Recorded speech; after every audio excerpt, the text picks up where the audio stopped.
The sound of helicopter blades cutting through the morning air should have been routine for the Blackwood family. After all, they owned a fleet of private aircraft worth more than most countries' defense budgets. But on this particular Tuesday morning, as security guards marched up the steps of their custom Boeing 737, their footsteps echoing with military precision, everyone knew this flight would change everything. What started as a family business trip to finalize a billion-dollar merger had become the stage for the most explosive confrontation in the dynasty's 100-year history. By the time the plane touched down, one family member would be left stranded on foreign soil, another would be plotting revenge, and the empire that 3 generations had built would be hanging by a thread. The Blackwood name had been synonymous with power for over a century. From their sprawling estate in the English countryside to their penthouse suites in Manhattan, the family had built an empire that touched every continent. At its helm sat Alexander Blackwood, the 68-year-old patriarch whose steel-gray eyes and commanding presence had intimidated world leaders and business moguls alike. But this morning, as he stood in the marble foyer of Blackwood Manor, those same eyes held a weariness that spoke of battles fought too long and wounds that ran too deep. His son, Marcus Blackwood, paced before the floor-to-ceiling windows that overlooked their private airfield. At 42, Marcus possessed his father's sharp intellect and ruthless business acumen, but where Alexander had learned to temper his ambitions with wisdom, Marcus burned with an impatience that threatened to consume everything in its path. The merger with Rothschild Industries wasn't just another business deal to him. It was his chance to finally step out of his father's shadow and prove himself worthy of the Blackwood legacy. The source of tension that had been simmering for months now stood at the opposite end of the room, her perfectly manicured fingers drumming against the antique mahogany table. Victoria Sterling Blackwood, Marcus's stepmother of 5 years, had never quite fit the mold of what the family expected. Where previous Blackwood wives had been content to manage charity galas and social calendars, Victoria had arrived with her own agenda, her own connections, and most troubling of all, her own claims to the family fortune. At 38, Victoria was closer in age to Marcus than to his father, a fact that had been whispered about in society circles since the day Alexander announced their engagement. But Victoria had proven herself to be far more than the gold digger many had assumed her to be. Armed with an MBA from Wharton and a track record of successful investments in tech startups, she had gradually inserted herself into every aspect of the family business. What had started as helpful suggestions during dinner conversations had evolved into formal board positions and decision-making authority that made Marcus's jaw clench every time he thought about it. The catalyst for today's confrontation had been building for weeks. The Rothschild merger, worth $12 billion, represented the largest deal in Blackwood history.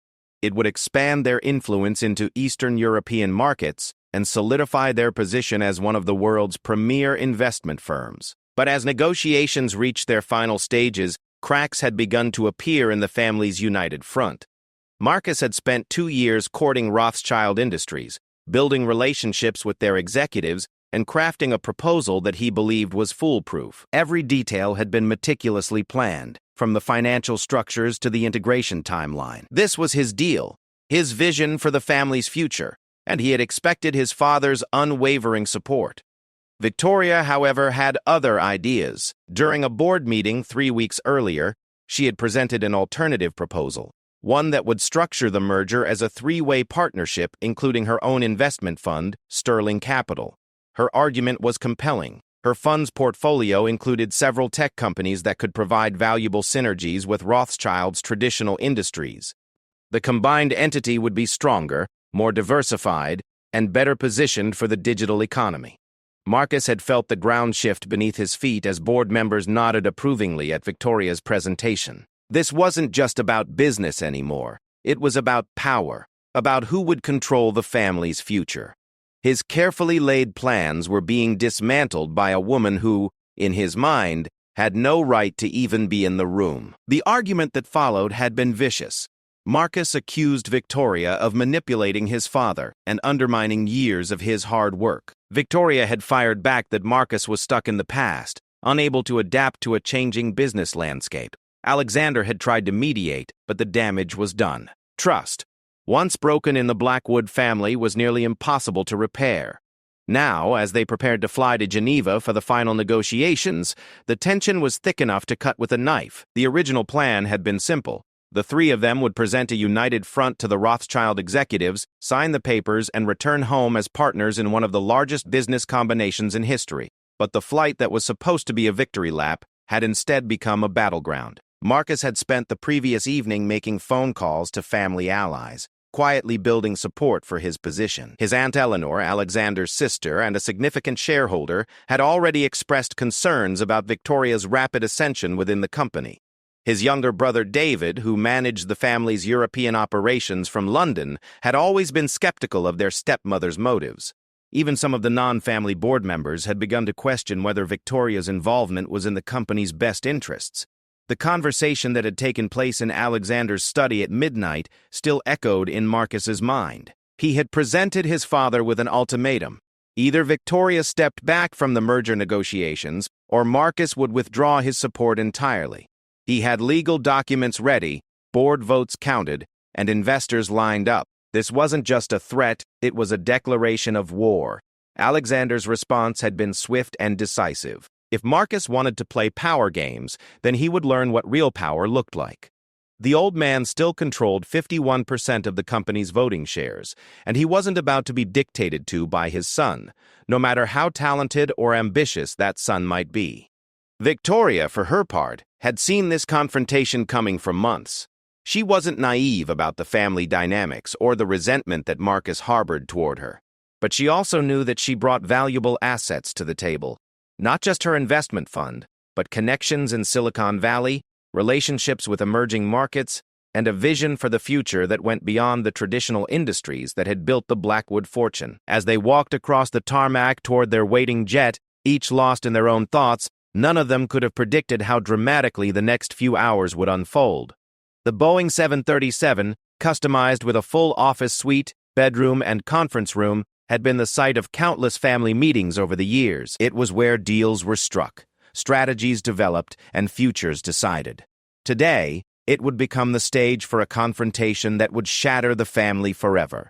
The flight crew, led by Captain Harrison, who had been flying for the family for 15 years, greeted them with professional courtesy. The cabin attendants, Sarah and James, both longtime employees who had witnessed their share of family drama, maintained their practiced neutrality as they prepared for departure. They had learned long ago not to get involved in Blackwood family business, but even they could sense that something was different about this trip. As the plane taxied toward the runway, Marcus stared out the window at the countryside rolling past below. Somewhere in those fields was the original Blackwood farm where his great-grandfather had started with nothing but determination and a vision of something greater. 3 generations later, that vision had become a global empire worth billions. The weight of that legacy pressed down on his shoulders like a physical force. Victoria sat across from him, reviewing documents on her tablet with the same focused intensity that had impressed Alexander when they first met. She had built her own success story, starting from humble beginnings in Manchester and working her way through university on scholarships. Her investment fund had generated returns that put many established firms to shame. She hadn't married Alexander for his money.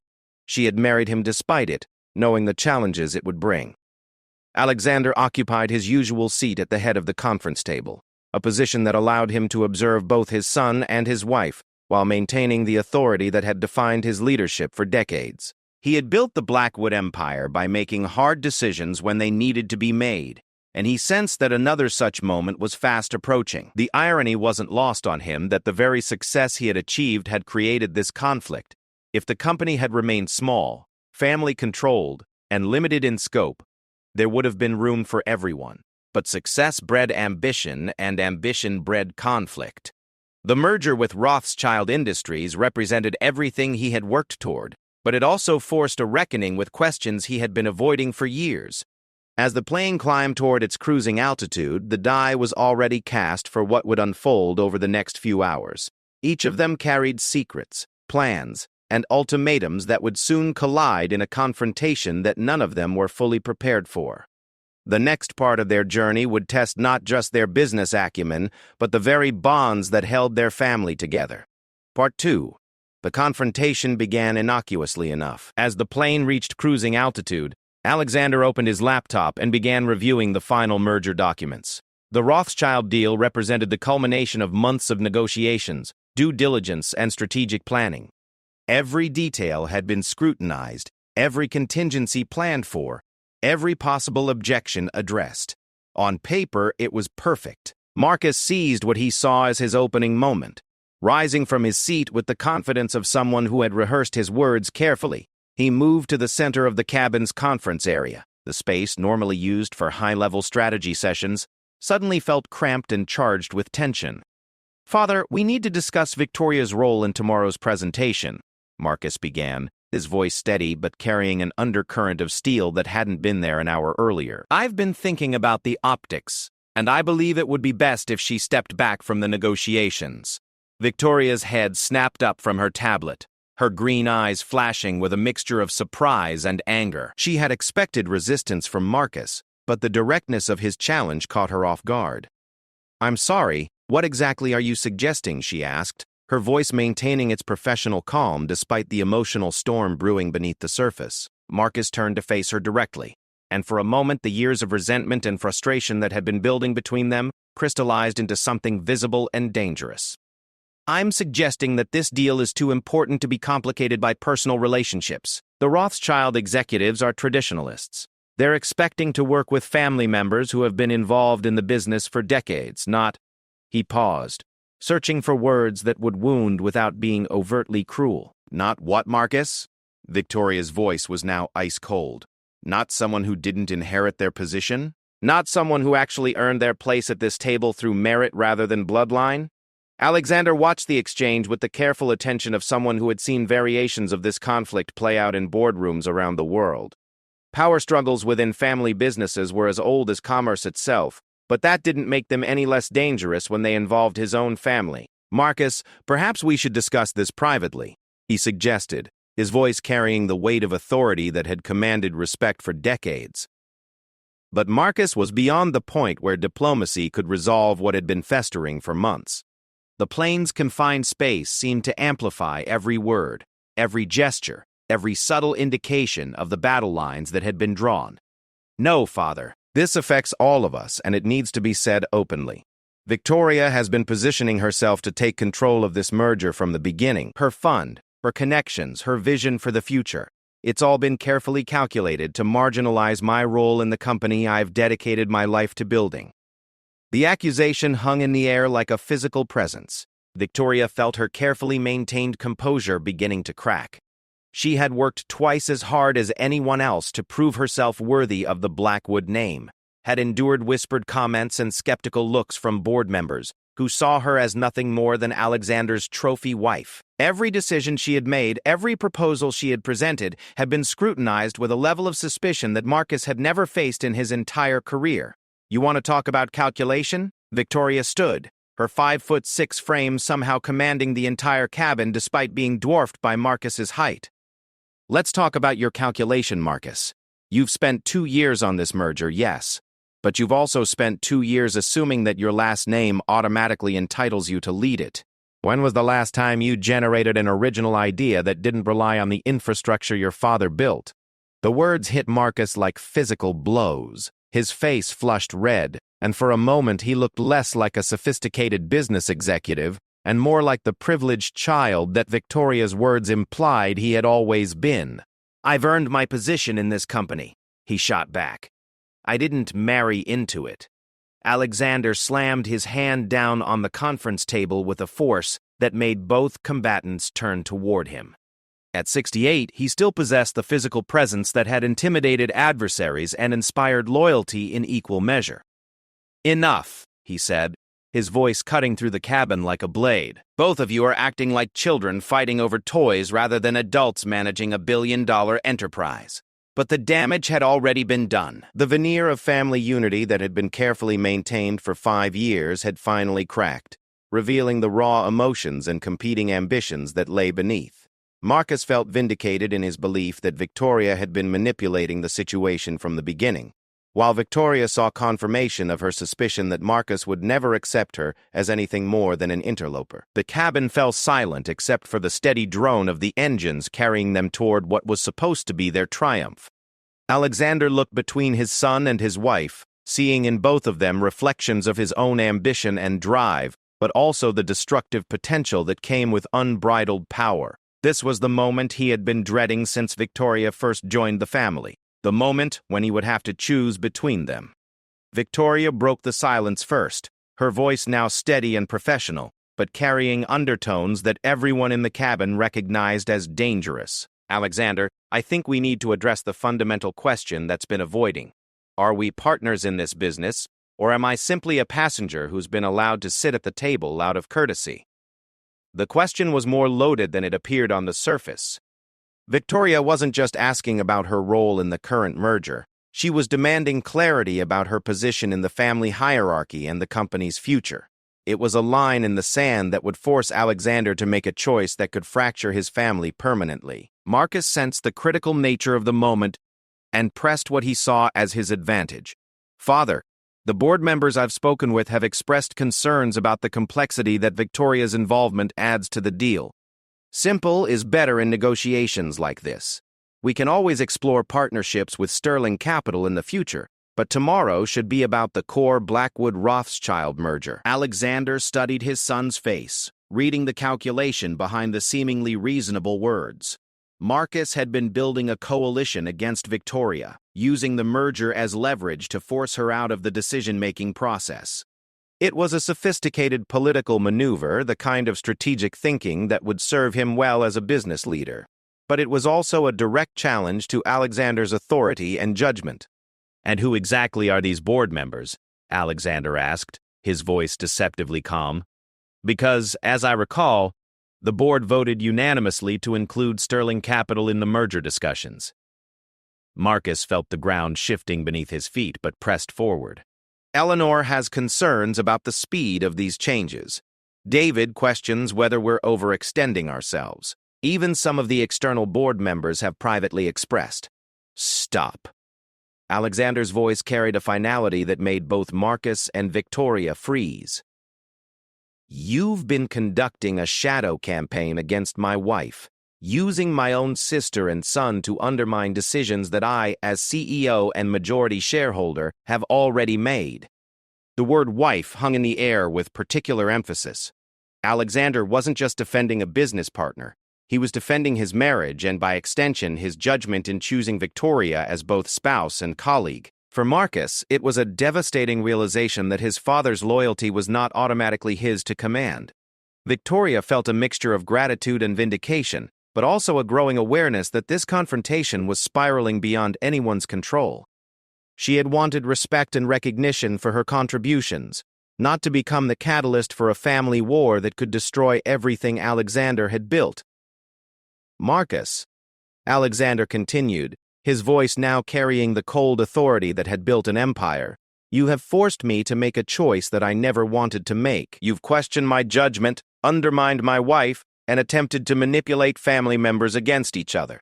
That is not leadership. That is precisely the kind of destructive ambition that has destroyed other family businesses. Marcus felt panic beginning to rise in his chest. This was not how the confrontation was supposed to unfold. He had expected his father to see reason, to recognize that Victoria's involvement was complicating what should have been a straightforward business transaction. Instead, he found himself being characterized as the problem rather than the solution. Father, I'm trying to protect what we've built, Marcus said, his voice now carrying a note of desperation that hadn't been there before.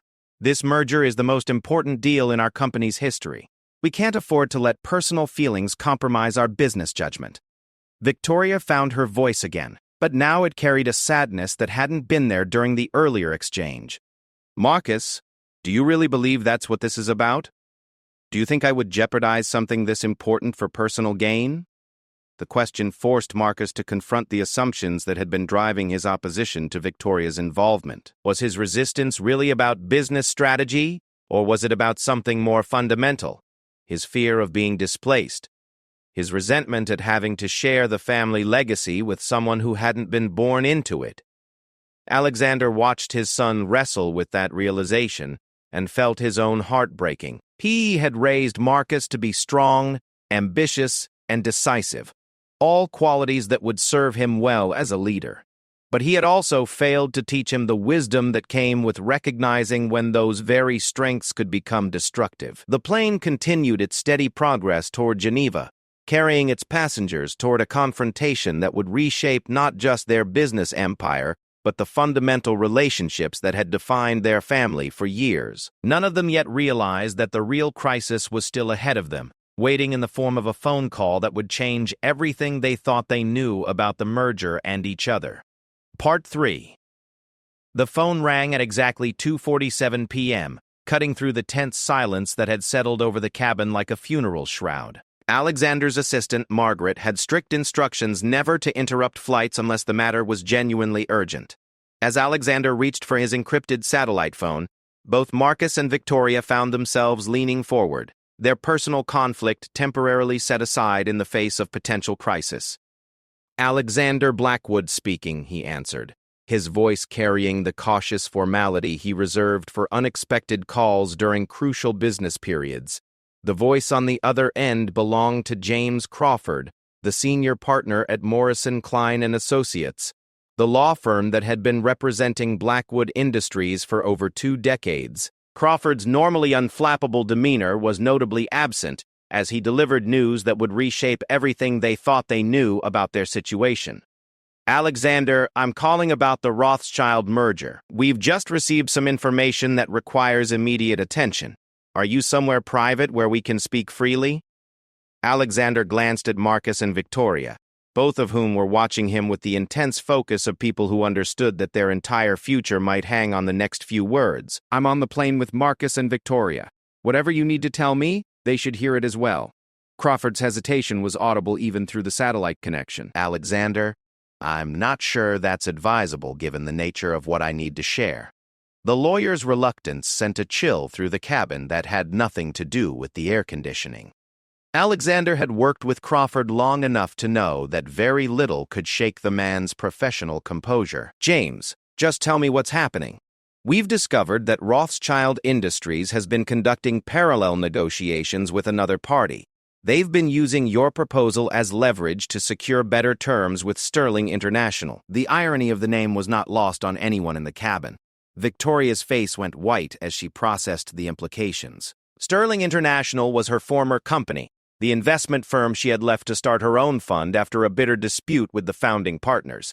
They had spent the last 3 years trying to poach her clients and undermine her reputation in the financial community. Marcus felt a surge of vindication mixed with confusion. His suspicions about the merger had been correct, but not in the way he had expected. This wasn't about Victoria undermining the deal. This was about their supposed partners playing both sides against each other. "How long have you known about this?" Alexander asked, his voice maintaining its calm despite the earthquake of implications shifting beneath them. "Our investigators uncovered the first evidence yesterday evening. I've spent the last 18 hours verifying the information through multiple sources. Alexander, it's worse than just parallel negotiations. Sterling International has been feeding Rothschild details about your proposal, your financial projections, even confidential information about your European operations that could only have come from someone with inside access to your systems." Victoria found her voice, though it came out as barely more than a whisper. "That's impossible. I've had no contact with Sterling International since I left the company. My non-compete agreement specifically prohibits any collaboration with them." Crawford's response carried a gravity that made everyone in the cabin understand they were facing something far more serious than a simple business betrayal. "Mrs. Blackwood, we have email communications, financial transfers, and meeting records that suggest otherwise. I'm afraid that you're going to need legal representation, and I would strongly advise that it not be our firm given the potential conflicts of interest." The accusation hit the cabin like a physical force. Victoria felt the blood drain from her face as the implications crashed over her like a wave. She was being accused not just of betraying the family business, but of engaging in corporate espionage that could result in criminal charges. Marcus experienced a complex mixture of emotions that he wasn't proud of. Part of him felt vindicated in his suspicions about Victoria, But a larger part recognized that if the allegations were true, the damage to the family and the company would be catastrophic. This wasn't the victory he had imagined. Alexander's mind raced through the implications with the speed of someone who had spent decades navigating corporate crises. If Victoria had indeed been feeding information to Sterling International, then every strategic decision they had made over the past year was potentially compromised. But something about the timing and nature of the accusations didn't feel right. "James," Alexander said, his voice taking on the analytical tone that his family and colleagues recognized as his problem-solving mode. "I want you to send me everything you have immediately, and I want a timeline of when this alleged communication took place. Alexander, I have to advise you that discussing these matters in front of Mrs. Marcha Blackwood could complicate the legal situation significantly. If charges are filed, send me the documents," Alexander interrupted, his voice carrying an authority that brooked no argument. "I'll review them and call you back within the hour." As the call ended, the silence in the cabin was deafening. Victoria sat frozen in her chair, her mind racing through every email she had sent, every meeting she had attended, every conversation she had had over the past year. She knew with absolute certainty that she had not betrayed the family or the company, but she also knew that in corporate warfare, the truth was often less important than the appearance of truth. Marcus struggled with emotions he couldn't fully process. The accusations against Victoria were exactly what he had suspected, but seeing her obvious shock and pain made him question whether his suspicions had been justified or had simply created a self-fulfilling prophecy. Alexander's phone chimed with incoming documents, and he began scrolling through what appeared to be a comprehensive file of evidence against Victoria. Email headers, financial transaction records, meeting schedules, and communication logs painted a picture of systematic betrayal that spanned months. But as he reviewed the documents with the careful attention of someone who had spent decades evaluating complex business intelligence, inconsistencies began to emerge. The timing of certain communications didn't align with Victoria's known schedule. The email addresses, while similar to Victoria's, contained subtle differences that might not be noticed by a casual observer. Most telling of all, the tone and language of the alleged communications didn't match Victoria's communication style. "Victoria," Alexander said quietly, "I need you to look at something." He handed her his tablet, displaying one of the alleged emails from her to a Sterling International executive. As she read the message, her confusion deepened into something approaching horror. "Alexander, I never sent this email. I'd never even met this person. And look at the email address. It's victoria.sterling.blackwood@gmail.com. My email address is v.blackwood@sterlingcapital.com. Someone has been impersonating me." Marcus leaned over to examine the evidence, his analytical mind now focused on the documents rather than his personal grievances. As someone who had spent years in corporate security and due diligence, he recognized the hallmarks of a sophisticated frame job when he saw one. "Father," he said slowly, "this is a setup. Someone has been systematically creating false evidence to implicate Victoria in corporate espionage." The realization hit all three of them simultaneously. They weren't dealing with a simple business betrayal or family conflict. They were the targets of an elaborate scheme designed to destroy both the merger and the family's unity. But who had the access, motivation, and sophistication to orchestrate something this complex? Alexander's phone rang again, and this time the caller ID showed Margaret's number. His assistant's voice was tight with anxiety as she delivered the next piece of the puzzle. "Blackwood, I've just received a call from Reuters. They're planning to publish a story tomorrow morning about allegations of corporate espionage involving Mrs. Blackwood and the Rothschild merger. They're requesting comment from the company." The media leak confirmed what Alexander had already begun to suspect. This wasn't just about sabotaging the merger. It was about destroying Victoria's reputation and, by extension, creating chaos within the Blackwood family at the exact moment when unity was most critical. "Margaret, I want you to contact our crisis management team immediately. Tell them we have a situation that requires their full attention. And get me a secure conference line set up with our head of security and our cybersecurity consultants." As Alexander ended the call, he looked at his son and wife with a mixture of determination and grim humor. "It appears that someone has decided to declare war on our family. The question now is whether we're going to let them divide us, or whether we're going to figure out who's behind this and fight back together. Marcus felt something shift inside him as he processed his father's words. The personal grievances and power struggles that had seemed so important an hour earlier suddenly seemed petty in the face of a genuine external threat. Victoria wasn't his enemy. She was his ally in a battle that none of them had seen coming. Victoria, meanwhile, was experiencing her own transformation.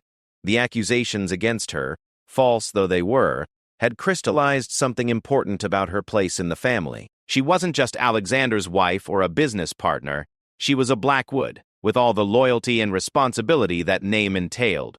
"Alexander," she said, her voice now steady with resolve. "Whoever is behind this made one critical mistake. They assumed that accusing me of betrayal would tear us apart. Instead, it's shown me exactly how much this family means to me, and how far I'm willing to go to protect it." The plane continued its journey toward Geneva, but its passengers were no longer the same people who had boarded in England. The crisis had stripped away the superficial conflicts and revealed the deeper bonds that truly defined their relationships.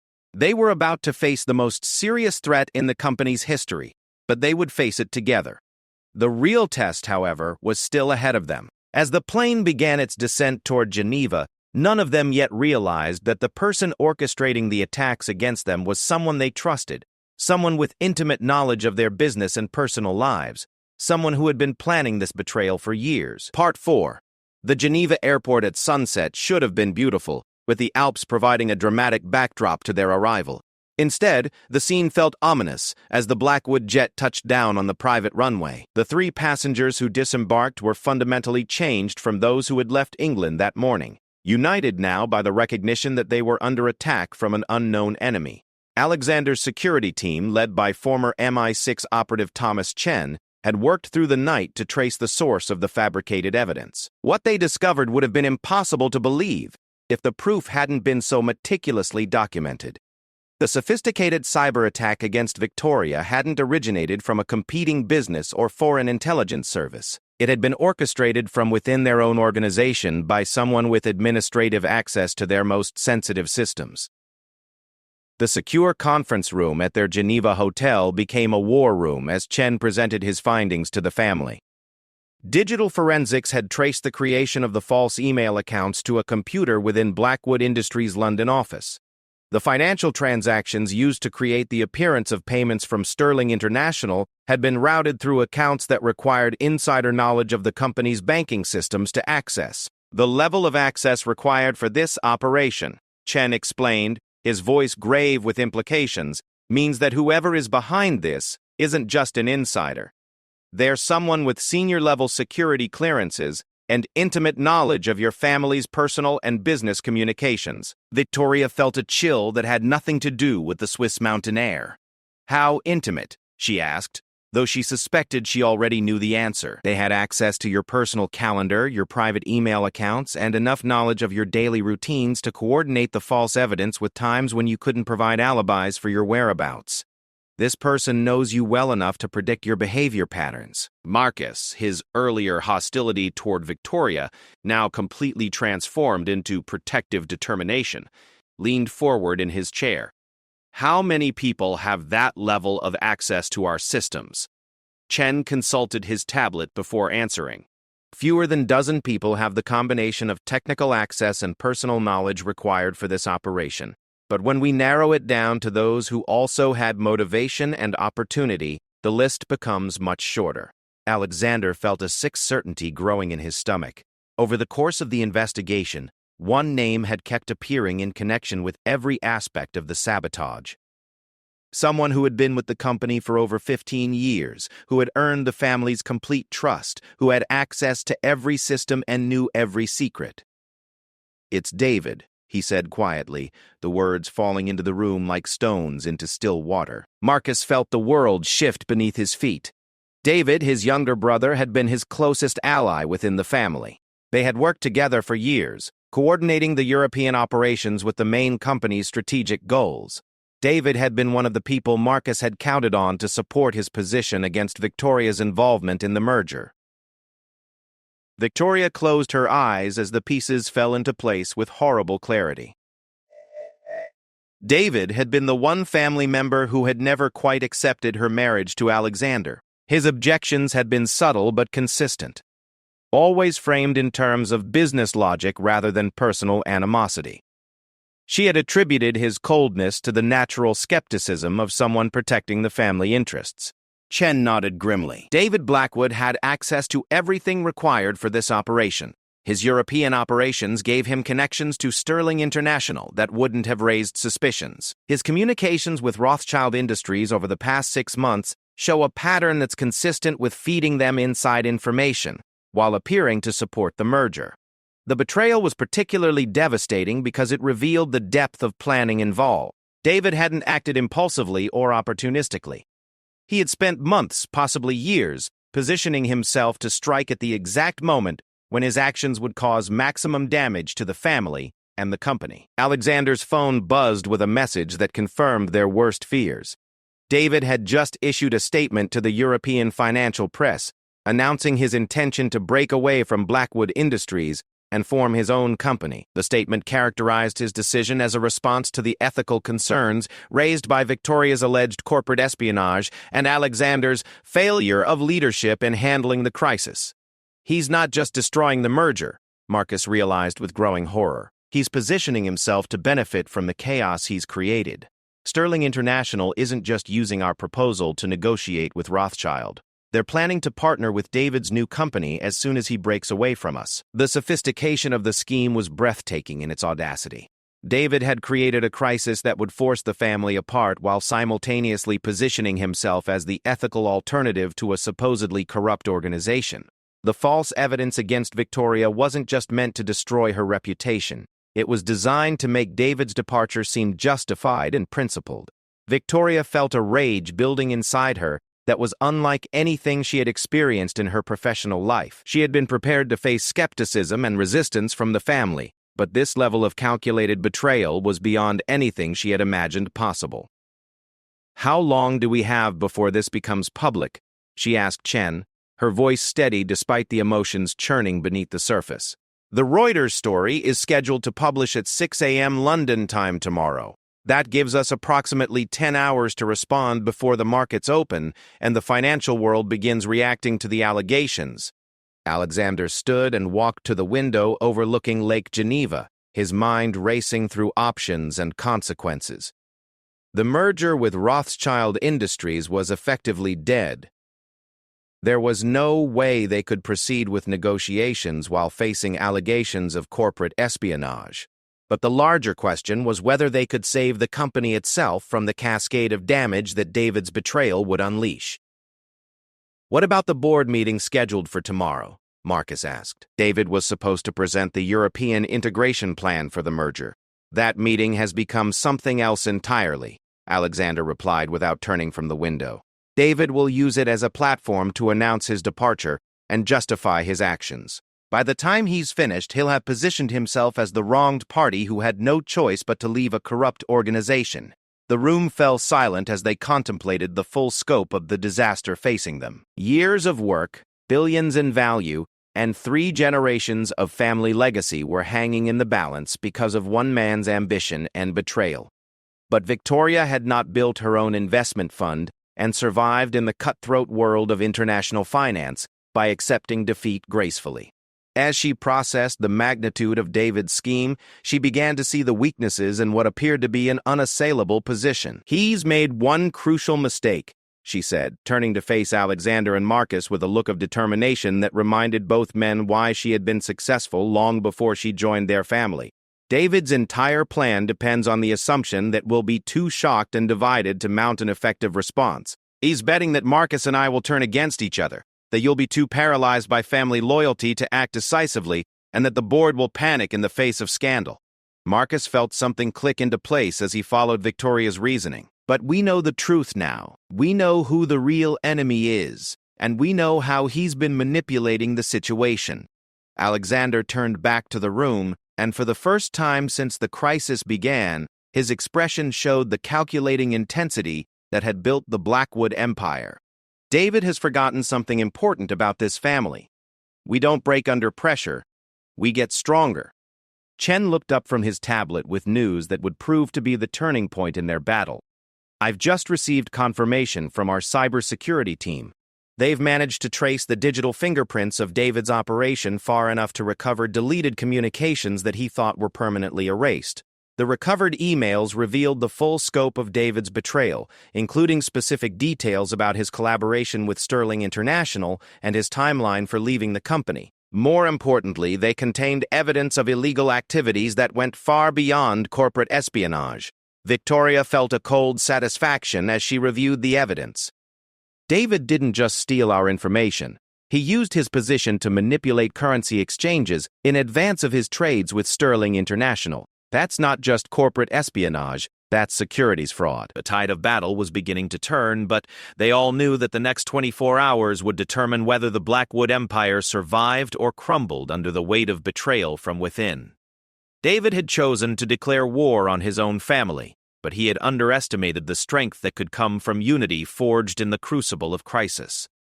As they prepared for the fight of their lives, Alexander looked at his son and wife with a mixture of pride and determination. The morning's conflict seemed like ancient history now, replaced by a shared understanding of what truly mattered. They were Blackwoods, and Blackwoods didn't surrender. The real battle was just beginning. But for the first time since the crisis started, they were fighting together rather than against each other. And in the world of corporate warfare, unity was often the most powerful weapon of all.